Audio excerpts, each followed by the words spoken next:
Correction de l'exercice 7. Donc cette fois-ci, c'est de la forme algébrique à la forme exponentielle, mais par le calcul. Donc on dit soit b, le point d'affixe zb égale moins 4 plus 4i dans le plan complexe. 1. Donner la partie réelle et la partie imaginaire de zb. Donc la partie réelle de zb, c'est moins 4. Et la partie imaginaire de zb, attention, la partie imaginaire, c'est le nombre réel qui multiplie i. Donc là, c'est 4. Question 2. Calculer le module de zb. Donc le module de zb, d'après le cours, c'est la racine carrée de la partie réelle. Donc attention, la partie réelle, c'est moins 4, donc c'est tout le moins 4 qui est au carré, plus la partie imaginaire, 4 au carré. Ce qui donne racine carrée de 16 plus 16, et ce qui nous donne racine carrée de 32. Question 3. Déterminer un argument de zb. Donc l'argument, c'est l'angle orienté θ, et on sait que l'angle θ, d'après le cours, vérifie deux égalités, ou vérifie deux conditions. Quelles sont les deux conditions que doit vérifier l'angle θ? Donc ça, c'est d'après le cours, vérifie deux conditions. Le cosinus de θ, ça est égal à la partie réelle de z sur le module de z, et le sinus de θ, c'est égal à la partie imaginaire de z sur le module de z. Donc ça donne cosinus de θ, la partie réelle, moins 4 sur le module racine carrée de 32, et le sinus de θ, c'est donc la partie imaginaire 4 sur le module racine carrée de 32.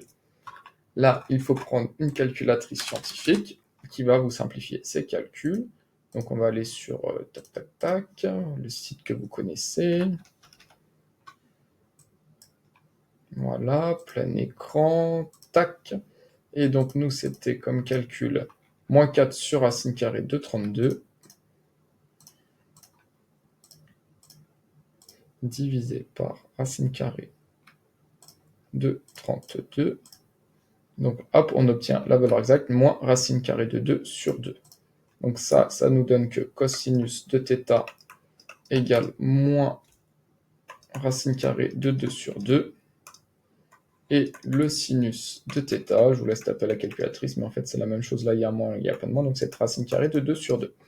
Et donc ici, pour trouver l'angle θ, il faut s'aider du cercle trigonométrique. Donc on sait que le cosinus, ça représente l'abscisse dans un cercle trigonométrique, donc moins racine carrée de 2 sur 2, on est ici en abscisse. Et le sinus racine carrée de 2 sur 2, on est ici. Et donc on prend son cercle trigonométrique, tac, et on regarde quel angle, et on reconnaît que c'est l'angle 3π sur 4. Donc on écrit donc θ égale 3π sur 4, ça convient. Pourquoi j'écris que ça convient? Parce qu'il y a plein d'angles possibles, j'ai 3π sur 4, et si je fais 3π sur 4 plus 2π, plus un tour complet, ça donne la même chose. 11π sur 4, c'est aussi là. Et pareil, si on tournait dans l'autre sens, on aurait pu dire moins 5π sur 4. C'est pour ça que je dis donc que cet angle-là convient. Et donc, un argument de z, donc, un argument de z, argument de zb, c'est 3π sur 4. Ok, on a fait le plus dur, on a trouvé le module et un argument. Et donc, question 4, ça va s'enchaîner tout seul. Écrire zb sous forme exponentielle. Donc ça, c'est le cours. La forme exponentielle d'un nombre complexe, vous savez que c'est le module de zb. Donc le module, on a trouvé que c'est racine carrée de 32 fois parenthèse cosinus de θ, l'angle en radian qu'on a trouvé 3π sur 4.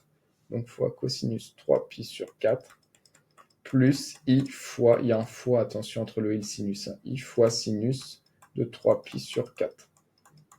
Si vous ne mettez pas le fois, c'est bon, mais attention au contrôle. Il y a un fois, c'est i. Quand on écrit i sinus 3π sur 4, entre le i et le sinus, il y a un fois. Voilà. Donc ça, c'est la forme trigonométrique. Et la forme exponentielle, donc ça, c'est z. On sait que c'est le module, racine carrée de 32, exponentielle i. Et là, on marque l'argument 3π sur 4. Exponentielle i, 3π sur 4.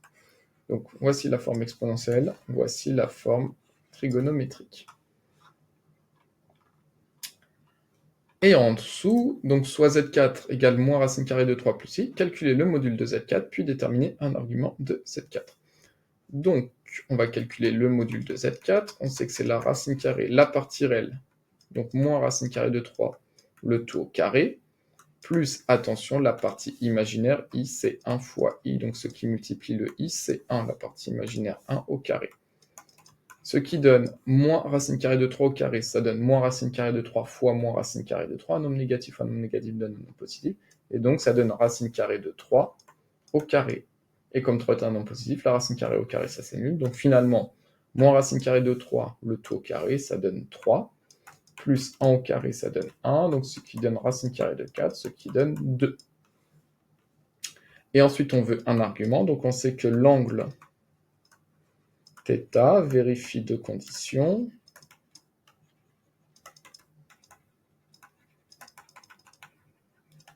Le cosinus de θ, c'est égal à la partie réelle de Z4 sur le module de Z4. Et le sinus de θ, c'est égal à la partie imaginaire de Z4 sur le module de Z4. Donc le cosinus de θ, la partie réelle, c'est moins racine carrée de 3, le module 2. Et le sinus de θ, la partie imaginaire, attention, c'est ce qui multiplie le i, c'est 1, le module 2. Et ici, si on sert du cercle trigonométrique, le cosinus, ça représente l'abscisse, donc moins racine carrée de 3 sur 2. Le sinus, 1/2. Donc c'est l'angle qui est ici sur bord de cette trigonométrique. Donc on remarque, donc, θ égale 5π sur 6 convient. On vient de trouver un argument, et on peut donc écrire ce nombre sous forme trigonométrique. Donc Z4, le module, c'est donc 2, parenthèse, cosinus 5π sur 6, plus i fois sinus 5π sur 6. Et la forme exponentielle, c'est Z4 égale le module de exponentielle i et l'argument 5π sur 6. Voilà pour la correction de cet exercice.